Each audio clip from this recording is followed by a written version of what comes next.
প্রিয় শিক্ষার্থীবৃন্দ, আশা করি সবাই ভালো আছো। অনলাইন ক্লাসে তোমাদেরকে স্বাগতম। আমি আত্মবিশ্বাসী তোমরা এর আগে বাড়ির কাজগুলো সবাই আশা করি করেছ। প্রত্যেকদিন নিয়মিত বাড়ির কাজ করবে। বাড়ির কাজগুলো না করলে তোমরা আসলে এই জিনিসগুলো গ্রামারগুলো বুঝতেছো কিনা সেটা বুঝতে পারবে না। তো যাই হোক, আমরা এর আগে টেন্স আলোচনা করছি, আজকে আলোচনা করব। তো খেয়াল করো, আজকে আমাদের আবার টপিক হচ্ছে টেন্স 6 এবং 7।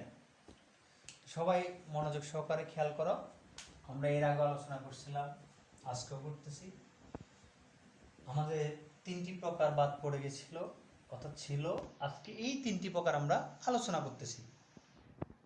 এই 3টি প্রকারের মধ্যে আমরা প্রথমে বলেছিলাম যে আমাদের একটা জিনিস যে প্রেজেন্ট, ফাস্ট, ফিউচার। তাহলে চলো এগুলো মনে রাখতে হবে।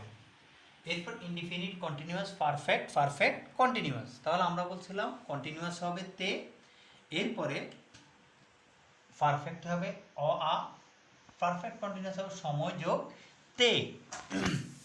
এখন আসো, আজকে আমাদের সিরিয়াল অনুযায়ী আলোচনা করার কথা present perfect tense. Present perfect tense, present perfect tense কাকে বলে দেখো? কোনো কাজ পূর্বে আরম্ভ হয়ে এখনো চলছে, কোনো কাজ পূর্বে আরম্ভ হয়ে এখনো চলছে, এরূপ বুঝালে তাকে প্রেজেন্ট পারফেক্ট কন্টিনিউয়াস টেন্স বলে। তাহলে আবার খেয়াল করো, কোনো কাজ পূর্বে আরম্ভ হয়ে এখনো চলছে এরূপ বুঝালে তাকে কি বলা হয়? Present perfect continuous tense. তাহলে দেখো কিভাবে বাংলায় চিনিবার উপায়, বাংলায় চেনার উপায়। তাহলে বাংলা ক্রিয়ার শেষে তেস, তেসি, তেসেন, স, সে, সিন, সেন, স, সি, সেন ইত্যাদি এরূপ বুঝালে তাহলে তখন আমরা সেটা বুঝে নেব কি? Present perfect continuous tense. এরপর দেখো ইংলিশের স্ট্রাকচার হচ্ছে, গঠন প্রণালী হচ্ছে সাবজেক্ট প্লাস হ্যাভ বিন অথবা has been. Subject plus have been অথবা হ্যাজ বিন প্লাস মূল ভার্বের সাথে আইএনজি যুক্ত হবে প্লাস অবজেক্ট। আবার দেখো সাবজেক্ট প্লাস হ্যাভ বিন অথবা হ্যাজ বিন প্লাস মূল ভার্বের সাথে আইএনজি প্লাস অবজেক্ট।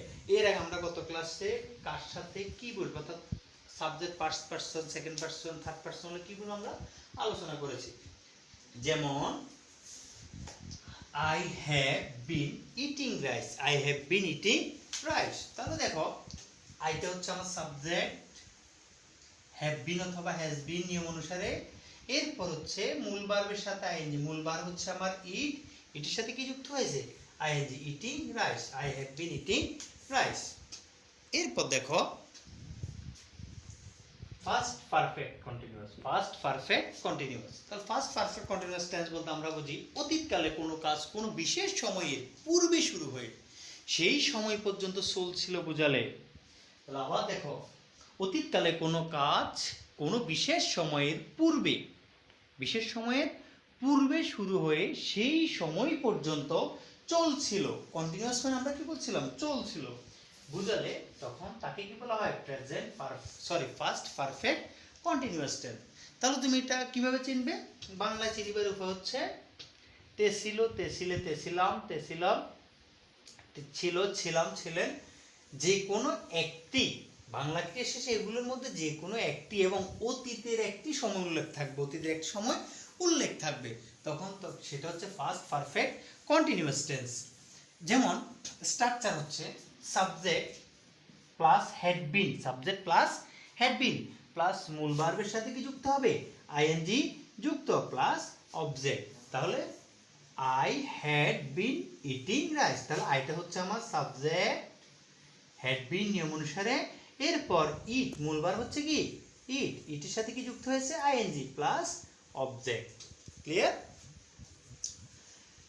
এরপর আমরা যেটা আলোচনা করব আমাদের টেন্সের শেষ টপিকস, অর্থাৎ আমার টেন্সের একেবারেই শেষ টপিকস, সেটা হচ্ছে future perfect continuous. Future perfect continuous. তাহলে দেখো ভবিষ্যৎকালে কোনো সময়ের মধ্যে কোনো কাজ চলতে থাকবে এইরূপ বুঝালে।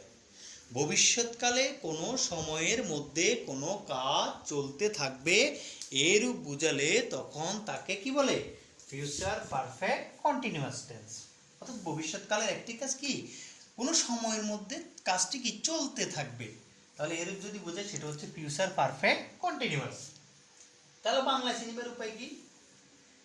বাংলা ক্রিয়ার শেষে তে থাকিবে, তে থাকিবে, থাকিব, থাকিবেন, থাকিবা এদের যে কোনো একটি উল্লেখ থাকলে, আবার খেয়াল করো, তে থাকিব, তে থাকিবে, থাকিবেন, তে থাকিবা এদের যে কোনো একটি উল্লেখ থাকলে তখন আমরা বলবো সেটা হচ্ছে ফিউচার পারফেক্ট কন্টিনিউয়াস টেন্স। তাহলে এই যে প্রিয় শিক্ষার্থী এখানে একটু মিলিয়ে দেখো সবগুলো।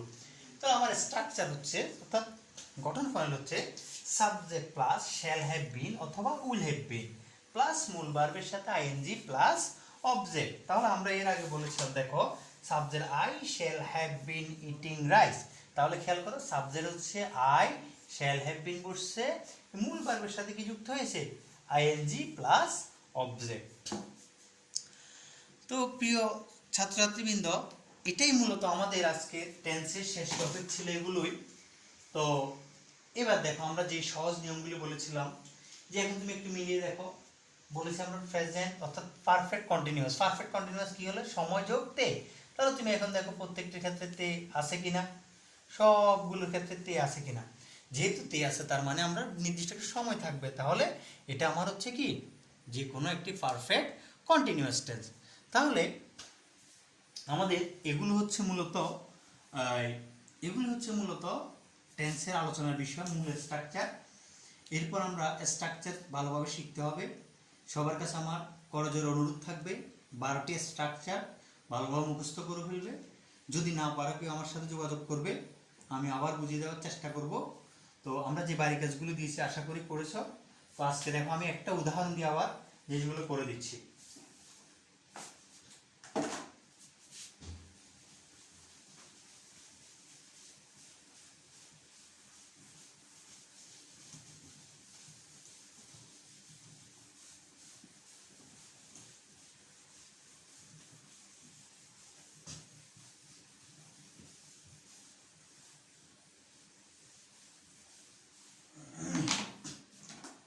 দেখো তাহলে আমরা একটা সেন্টেন্স লিখলাম I go to school, I go to school.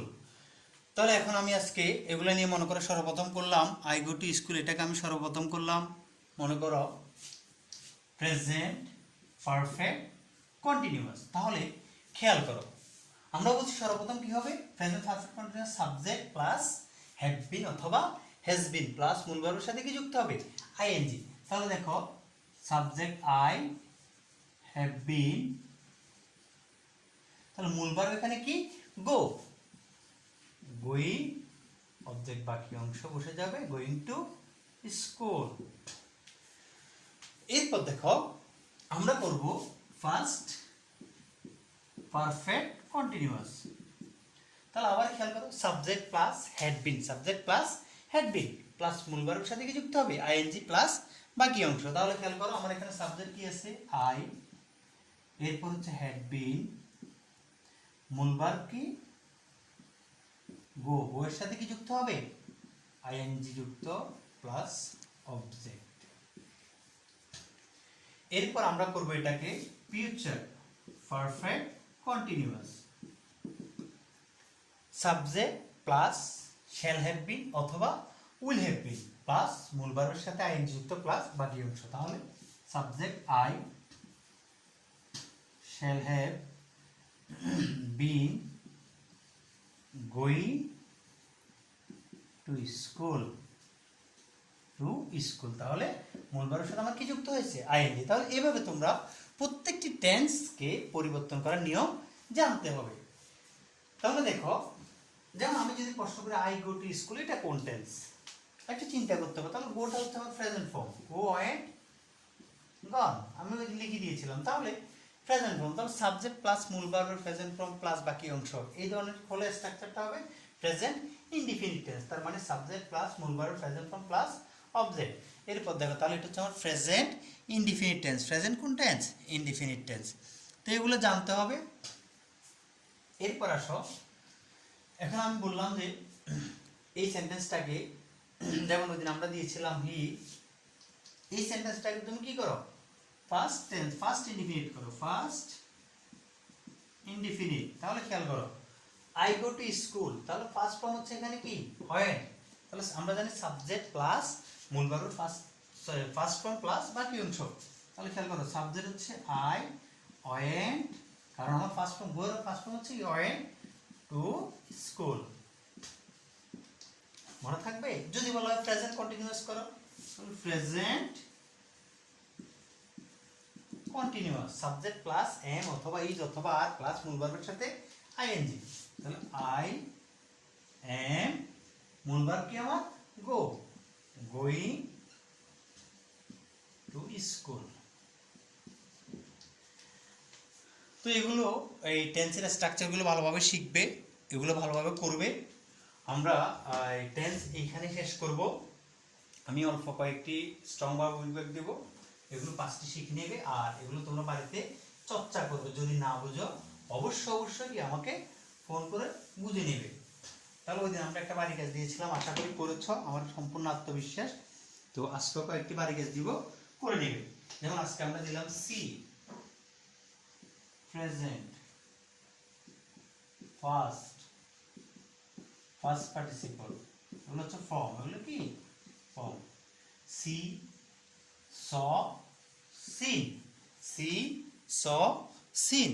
এরপর হচ্ছে রান ran রান। এরপর আমরা দেখো এগুলো, এরপর আমরা দিলাম নো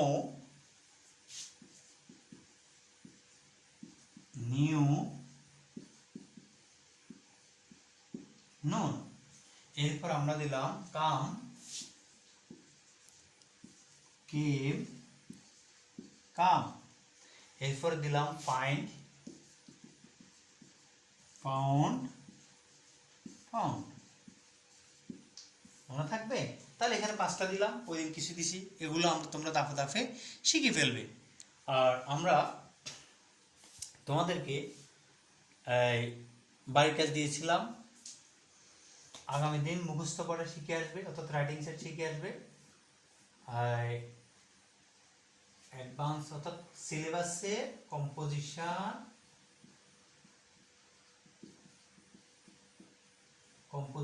1 নাম্বারটা, 1 নং কম্পোজিশন, 1 নং কি কম্পোজিশন, অনলি ফর ক্লাস 6।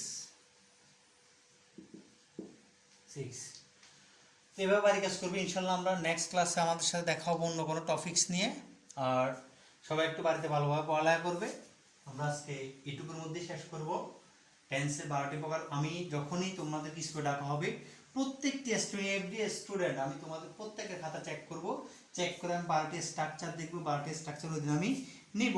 তো স্ট্রাকচারগুলো ভালোভাবে শিখবে, শিখে নিজে নিজে অর্থাৎ সেন্টেন্স পরিবর্তন করা শিখবে। তো যাই হোক, আজকে এইটুকু, এই পর্যন্তই। বাড়ির কাজগুলো আশা করি ভালোভাবে করবে, নিয়মিত পড়ালেখা করো। আর আরেকটা কথা হচ্ছে, ঘরে থাকো, সুস্থ থাকো, নিরাপদে থাকো। আল্লাহ হাফেজ।